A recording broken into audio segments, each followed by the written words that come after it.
Bueno, seguimos adelante con la última parte del tratamiento no farmacológico.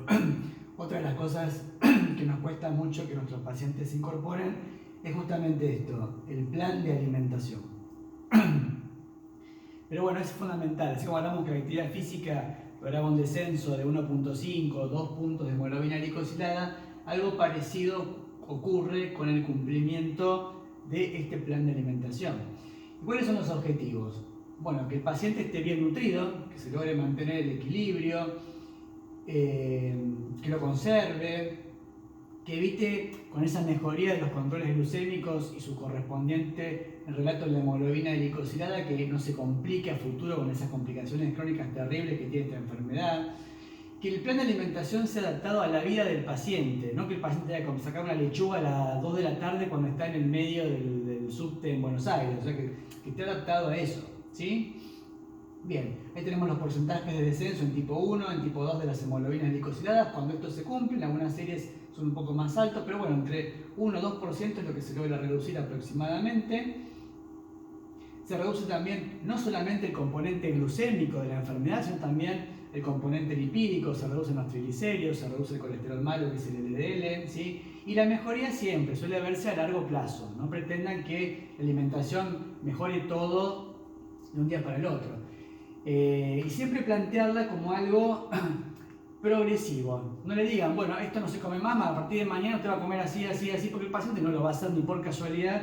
Siempre plantearlo como una mejoría progresiva. ¿Qué pudimos mejorar de la comida, de lo que hablamos la vez pasada? Ir secuencialmente insistiéndole hasta que logra uno que el paciente coma como uno quiere. Por beneficio de él, en realidad, no porque uno se le ocurre, ¿no? Bien. ¿Qué hacemos cuando prescribimos el plan de alimentación? ¿Qué cosas tenemos que tener en cuenta? Esto el plan lo podemos hacer nosotros o con nuestra prescripción enviarlo a la nutricionista, que se va a encargar de transformar todo lo que uno escribe acá en un plan de alimentación. Las dos cosas podemos hacer, también las dos. Vamos a valorar el valor calórico total, o sea, cuántas calorías tiene que tener la alimentación de nuestro paciente en base a su actividad y su peso, ¿sí? ¿Cuántos hidratos de carbono van a tener ese plan de alimentación y de qué características tienen que ser esos hidratos de carbono? ¿Cuánto de proteínas? ¿Cuánto de grasa? ¿Cómo se va a fraccionar ese plan? ¿Va a haber comidas principales? ¿Van a ser todas iguales? ¿Va a haber colaciones? ¿No va a haber? ¿Qué cantidad de fibras? ¿Sí? Bueno, eso es lo que vamos a analizar justamente hoy. En cuanto al valor calórico total, vamos a tener en cuenta el peso del paciente, el tipo de actividad que va a hacer ese paciente, la edad, la talla, en qué momento está, no es una embarazada que un anciano de más de 80 años, ¿sí? Vamos a deber conocer el BMI de nuestro paciente, porque también va a estar bueno que si el BMI nos da sobrepeso o obesidad, tratar de indicar un plan de alimentación que reduzca justamente ese parámetro, porque sabemos que eso va a ser beneficioso en la evolución de la enfermedad. Tampoco reducirlo tanto, o sea, nunca poner dietas por debajo de 1400 calorías, porque sabemos que eso el paciente no lo va a cumplir jamás y estamos condenados al fracaso a largo plazo. Acá lo que buscamos es que nuestro paciente de a poco vaya aprendiendo a comer distinto, no que haga una dieta para bajar de peso, ¿sí? Sino que tenemos que cambiarle la forma de comer, porque si no el paciente en la enfermedad crónica en algún momento va a fracasar y va a volver a comer como no es lo aconsejable. Bien. Calculamos más o menos, yo acá les puse algunos pequeños ejemplos de cuántas calorías por kilogramo representan determinadas actividades. Por lo general siempre estamos por acá, 35 40 calorías por kilo, lo que uno más o menos debería tener contemplado para cuando decide qué valor calórico total va a tener ese plan de alimentación para nuestro paciente. Después tenemos ejemplos de personas por ahí que consumen un poco más y personas que a lo mejor consumen muy poco. Pero bueno, tener un poco, por lo menos que 40, 50 calorías por kilo, tenerlo siempre en la cabeza, que es la actividad más o menos mediana, la que realizamos más o menos todos cuando trabajamos o nos desenvolvemos diariamente. Bien, entonces calculamos de esta manera el peso del paciente por la actividad que nosotros dijimos, bueno, este paciente tiene una actividad calórica por kilo de 35, 40 o 50, eso nos va a dar el valor total de calorías para nuestro paciente. Eso lo ponemos a la nutricionista, valor calórico total, 2500 calorías o 2000, y si es obeso un poco menos, bueno, lo vamos viendo según el paciente que tenemos enfrente. Después, ¿qué hacemos? Vamos a determinar cómo van a estar distribuidos, o sea, cómo a partir de ese valor calórico qué calorías va a aportarle a esto cada uno de los alimentos y en qué porcentajes van a estar distribuidas esas calorías. Entonces, ¿qué hacemos? Siempre la mayor cantidad de calorías tiene que provenir de los hidratos de carbono, aún en un diabético. Vamos a ver después qué hidratos de carbono conviene más que el paciente consuma, pero siempre va a ser 55 a 60 gramos de hidratos de carbono, 30% de grasa, 10 a 15% de proteínas, 15 a 35 gramos de fibra, por lo general siempre es un promedio de 20, y siempre lo fraccionamos, que haya siempre 4 comidas principales y 2 colaciones. Que el paciente no coma todo junto 1 o 2 veces al día y el resto del día no coma nada, porque eso, un paciente con insulina le genera una gran demanda insulínica en un momento, que hay que hacer siempre un conteo de hidratos de carbono, poner mucha insulina, porque si no siempre va a terminar en el control posterior a esa comida con valores muy altos. ¿Sí? Bien. Esto lo vamos a memoria. Bueno, 1 gramo de hidratos de carbono, proteínas aportan 4 calorías y grasas 9, eso lo saben de memoria.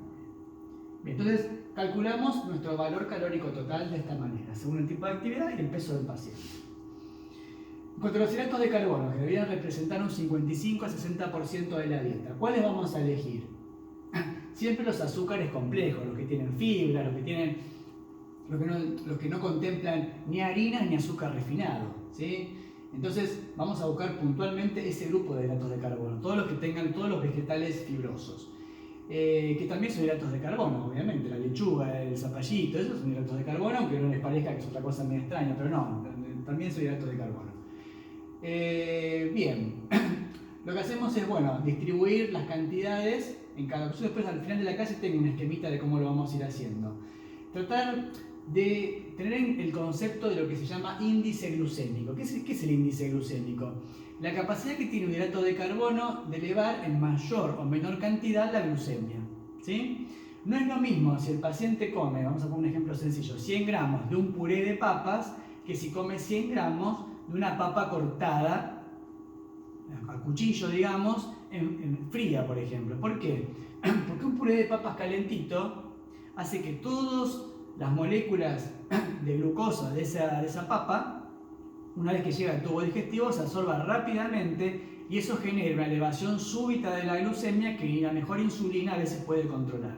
Pero si en cambio el paciente come la misma papa, 100 gramos, cortadas en cubos y encima enfriada en la heladera, los enlaces de almidón se vuelven más rígidos en esa papa cortada y fría y hace que la absorción sea más dificultosa a nuestro paciente y ese pico de hiperglucemia generado por ese hidrato de carbono sea muchísimo menor. O sea, no es un puré de papa que está listo para absorberse que una papa cortada en cubos que tiene que haber un trabajo digestivo para poder absorberse. Eso hace que la absorción de la glucosa de cada uno de esos dos elementos sea muy distinta. Entonces, tener en cuenta la preparación. Otra cosa importante, si el paciente va a ingerir arroz, bueno, póngale si puede algún poquito de manteca, un poquito de aceite, porque pasa lo mismo. El aceite, la manteca, las grasas, en general el queso, enlentece la absorción de hidrato de carbono y hace que no se absorba rápidamente un arroz que a veces puede llevar la glucemia a las nubes, ¿sí? Entonces son pequeñas cositas.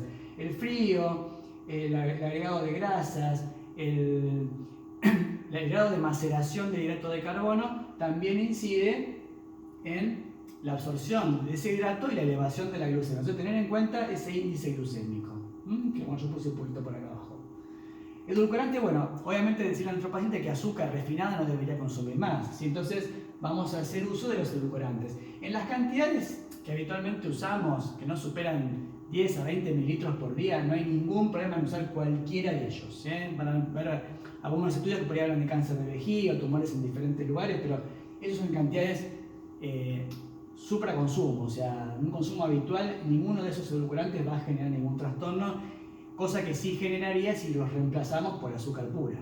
Entonces, hidratos de carbono, el concepto puntualmente que sean hidratos complejos y tener en cuenta la preparación orientado a mejorar ese índice glucémico. Bien, y esto es 55-60% de la dieta. Fibras. Bueno, las fibras es la parte no digerida del alimento, fundamentalmente el hidrato de carbono. Entonces, bueno, ¿esto para qué ayuda? Se relaciona un poquito con lo que hablamos recién. Si uno ingiere por ahí la papa mezclada con lechuga o con tomate o con un poco de berenjena, las fibras de los vegetales fibrosos van a enlentecer la absorción de la papa o enlentecer la absorción del arroz. Entonces buscamos siempre que haya fibras que pueden ser solubles, que son las mejores en realidad, e insolubles. El soluble tema es que por ahí distienden demasiado, pueden generar a veces flatulencia, diarrea, entonces buscamos que sean más las solubles en realidad las que acompañen a nuestro paciente. Pero bueno, vamos a encontrar fibras en ustedes van a ver cuando cualquier alimento que ustedes les recomiendan al paciente, van a ver que tiene qué porcentaje de fibras o qué cantidad de fibras tiene por gramo de alimento. Buscamos siempre por lo menos que haya entre 15 y 20 gramos de fibras. ¿Sí? Bien, proteínas, bueno, también las proteínas en realidad a nuestro paciente diabético no le aportan gran problema, salvo que por ahí tenga una insuficiencia renal, en la cual buscamos restringirlas un poco, pero en realidad no es un tipo de alimento que nos complique demasiado, salvo que el paciente tenga un colesterol muy elevado y el acompañamiento de la grasa, la proteína, complica la dieta nuestra que le estamos planteando, pero bueno, las proteínas no sería realmente algo complicado y deberían ser más o menos entre el 12 y el 15% del valor calórico total, de todo el total que calculamos de nutrientes para nuestro paciente. Más o menos es 1 gramo por kilo por día. Bien. Las grasas, bueno, estas deben representar el 30% de ese valor calórico total. Siempre buscamos que la mayor parte de las grasas sean poliinsaturadas o monoinsaturadas, o sea, de ese 30%, en 10 poliinsaturadas, 13% monoinsaturadas, ¿sí? Más que nada las derivadas de peces de aguas profundas o vegetales, como puse ejemplos, aceite fundamentalmente de oliva, fruta seca, peces de mar o salmón, si se puede. Entonces que el costo de todo esto a veces es prohibitivo. Yo estoy planteando cosas que a lo mejor los pacientes que tenemos en el hospital público lo único que pueden comer es arroz. Pero bueno, aún comiendo arroz, uno puede explicarle cómo preparar ese arroz y que ese arroz realmente no sea tan dañino para el paciente, digamos, preparado de una manera particular. Podemos poner un poquito de aceite, qué sé yo. Bueno, colesterol aconsejado diariamente sería más o menos 300 miligramos para tampoco pasar. Después veremos qué paciente tenemos enfrente y qué conviene reforzar más. Si el paciente es dislipidémico, bueno, por ahí bajamos un poco el consumo del colesterol, incrementamos el tipo de grasas poliinsaturadas, bueno, vamos a ir viendo. Pero bueno, el porcentaje de grasas debería ser ese. Bien, ¿cómo planteamos entonces un plan de alimentación? Esto es fundamentalmente en diabético tipo 2, en los cuales buscamos nosotros, con sobrepeso, bajar un poco el peso de nuestro paciente. Entonces, calculamos un valor calórico de 1800 calorías. ¿Qué hacemos con nuestro paciente? Planteamos un desayuno y merienda, que siempre van a ser muy parecidos. Yo les pongo en esta parte de la clase un esquema básico de alimentación para un paciente con diabetes, que si en realidad uno lo analiza, en realidad es un plan de alimentación saludable para cualquiera de nosotros, no es que estamos planteando nada extraño, y eso está bueno por ahí que uno se los comente al paciente, que no le hagan ver que va a comer raro ahora, porque en realidad va a comer como deberíamos comer todos nosotros, ¿sí? Que no se sienta el raro de la familia porque va a comer de una manera particular, van a ver que no es algo tan raro, ¿sí? Entonces, esta dieta que yo les planteo acá son 1800 calorías para un diabético tipo 2, con algo de sobrepeso u obesidad, que no le va a generar un descenso de peso brusco, sino va a ser muy progresivo, porque fíjense que son 1800 calorías, y va a distribuirse de esta manera. Desayuno y merienda van a ser muy parecidos, le damos leche, 100 mililitros, un cuarto de la taza. Si le damos un poco más de un cuarto de la taza, acuérdense que una taza de leche tiene aproximadamente 25 gramos de hidratos de carbono, entonces si le damos una taza entera ya estamos aportando una cantidad importante, ¿sí? Fíjense que un alfajor Habana tiene más o menos 40-50, casi medio alfajor Habana. Entonces buscamos que leche sea un cuarto de la taza. El resto puede ser cualquier infusión, con las infusiones no hay ningún problema. Tener precaución con el café, que a veces viene torrado y tiene un poquito de azúcar, ¿sí? En cuanto al pan, bueno, buscamos que sean 50 gramos, que sean más o menos 2 rebanadas y media, o 7 galletas tipo express, o 10 tipo de desayuno que son un poquito más chicas. Esto en realidad, bueno, va a depender un poco del tamaño también. Otra cosa, cuando uno plantea los planes de alimentación, charlar con el paciente, hacer un buen interrogatorio alimentario, que el paciente les cuente qué es lo que le gusta comer, no le planteen cosas que no hizo nunca. Siempre, ¿usted qué desayuna? Así empezar siempre. ¿Usted qué desayuna? ¿Usted qué está acostumbrado? Entonces, se lo armamos según lo que él ya le gusta hacer, porque si le ponemos cosas que no hace nunca, no las va a hacer ni por casualidad, ¿sí? Pueden ser las galletitas, el pan, las tostadas, con algún queso untable, eso no hay ningún problema. Con alguna mermelada light, o sea, de esas 2 tostadas y media, una puede tener a una mermelada light, ¿sí? O la mitad de la porción de las galletitas también. Bien. Hacemos las colaciones también. ¿Qué colaciones pueden ser? Un yogur, En realidad, que fuera o no fuera descremado tiene más que nada que ver con la grasa. Si el paciente por ahí es un dislipidémico, estaría bueno que fuera descremado, si no, no hay gran importancia en esto. Podemos hacer 1 o 2 barras de cereal si le gustan. Frutas puede comerlas todas. Algunas por ahí un poco menos que otras. Si buscamos frutillas, que son unas frutas que tienen poco hidrato de carbono refinado, en realidad puede comer hasta 10. Manzanas siempre medianas o chicas. Banana puede ser una banana chica, media banana grande. Después con los cítricos, cuando le aconsejamos alguna naranja, mandarina, siempre que la coma con toda la fibra, con todo el ollejo, que no se coman, que no hagan jugos. Los jugos son terribles en nuestros pacientes diabéticos y muchos de ellos piensan que son muy saludables. Desaconsejar siempre el uso de purés, de jugos, todo lo que sea macerado, el diabético no debería ingerirlo, porque los picos de hiperglucemia después de la ingesta de ese tipo de alimentos es terrible, ¿sí? Entonces, las colaciones. Un ejemplo de horario, a las 10 de la mañana a las 3 de la tarde, o sea, entre comidas, ¿sí? Para que no haya un momento en el cual el paciente quede desabastecido de comida. El almuerzo o la cena. Bueno, acá podemos siempre comenzar para dar un poco de saciedad al paciente con algún caldo. Un caldo, una sopita, ponle alguna verdura. Después buscamos que el paciente haga 100 gramos de alguna proteína, de alguna carne. Siempre le decimos, bueno, el tamaño de la palma de su mano siempre, ¿sí? Eso lo hacemos para, decimos, bueno, hacer un churrasco, un pescado, un pollo del tamaño de su mano, que más o menos son 100 gramos. Y si no, podemos planteárselo en porciones, ¿sí? Bueno, yo les puse ejemplos de cada una de las cosas. Salchicha, bueno, calicamos con lo que sale, no creo que el paciente diabético vaya menos los pacientes del hospital. Bueno, un ejemplito, pero bueno, 100 gramos de alguna carne, pollo, carne roja, pescado, el tamaño de su mano, el paciente lo entiende fácil y le da para adelante. Vegetales. En realidad, los vegetales tipo A, que son los más fibrosos, en realidad no habría mayor problema. Una taza de té como ejemplo, pero eso podía ser hasta casi libre. La selga, el apio, las berenjenas, no hay ningún problema. Eso, taza de té en cada una de las comidas, en el almuerzo o en la cena. Los vegetales tipo B tienen un poquito más de hidrato, pero bueno, tampoco inciden tanto en la elevación de la glucemia. Los que sí debemos tener cuidado son los que vienen abajo, los que tienen los vegetales tipo amilazo, que tienen el arroz, la papa, la pasta, que la ponemos también dentro de este grupo porque en realidad deriva de un vegetal que son los cereales. Entonces estos en realidad sí, planteamos 100 gramos, pero solamente una vez al día, o en el almuerzo o en la cena, que no sea esto una cosa habitual. Los demás en cambio los podemos repetir en el almuerzo o en la cena, no hay mayor problema, ¿sí? Bien. Podemos ponerle en el almuerzo o en la cena en la cual no ingirió vegetales amiláceos, alguna rebanada de pan lactado o equivalente. Tratamos siempre de desaconsejar el acompañar con pan la comida, porque eso es un hábito que ellos no van a comer una rodaja de pan, terminan comiendo 4 o 5 y ahí la glucemia se va a las nubes, ¿sí? La grasa, bueno, 4 cucharaditas de té o aceite, puede ser mayonesa también, ya les puse más o menos ejemplos. Y el postre, una manzana, media pera si grande, media banana si grande. Si son chicas o medianas, puede ser una banana entera. Postrecito si tiene un poco más de dinero el paciente. Y gelatina light, toda la que quieras. Incluso lo puedo usar. Nosotros en el hospital usamos mucho la gelatina light porque es más económica y la podemos usar como colación, como postre, bueno, el tema que al paciente le guste. ¿Sí? Bien. Bien, ¿qué alimentos buscamos que no consuma? Todo lo que tenga azúcar. Bebidas gaseosas con azúcar, caramelos, chocolates, bombones, helados. Siempre el paciente por ahí se quiere dar algún gustito. Entonces, de todo esto que no aconsejamos o tratamos que no consuma, lo menos dañino en realidad siempre suele ser el chocolate.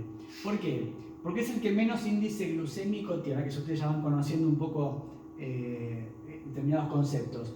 Si bien es un hidrato de carbono refinado, pero tiene azúcar, pero tiene mucha grasa. Entonces la absorción del chocolate suele ser menos dañina que si consume, qué sé yo, una Coca-Cola.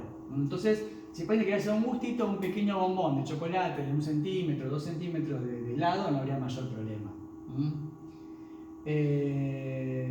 Bien, buscar siempre endulzar con edulcorantes no calóricos, obviamente, no busquemos aportarles calorías con el edulcorante.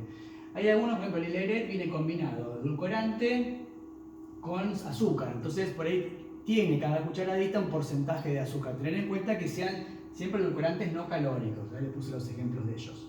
¿Sí? Entonces, nos quedó más o menos planteado, o sea, ¿qué vimos en esta clase? ¿Qué cantidad de calorías va a consumir nuestro paciente? ¿Cómo van a estar distribuidas? ¿Cómo van a estar, si hablamos de hidratos de carbono, que es el 55-60, cómo va a estar qué preparación tienen que tener, qué distribución, buscamos siempre los fibrosos, buscamos en cuanto a proteína más o menos el tamaño de una palma de mano de algún tipo de proteína que el paciente le guste. Las grasas, bueno, qué cantidades de aceite se le puede poner a la comida, qué cantidades no convienen, cómo distribuirlo, acuérdense 4 comidas principales y 2 colaciones, cómo hacemos las colaciones, vimos que hablamos de las barritas, hablamos de la fruta, hablamos del postre. Bueno, ponemos un esquema básico de cómo tiene que alimentarse nuestro paciente para que evolucione bien la enfermedad. Fíjense que en realidad el planteo es una alimentación saludable, no pusimos nada extraño, ¿sí? Bien.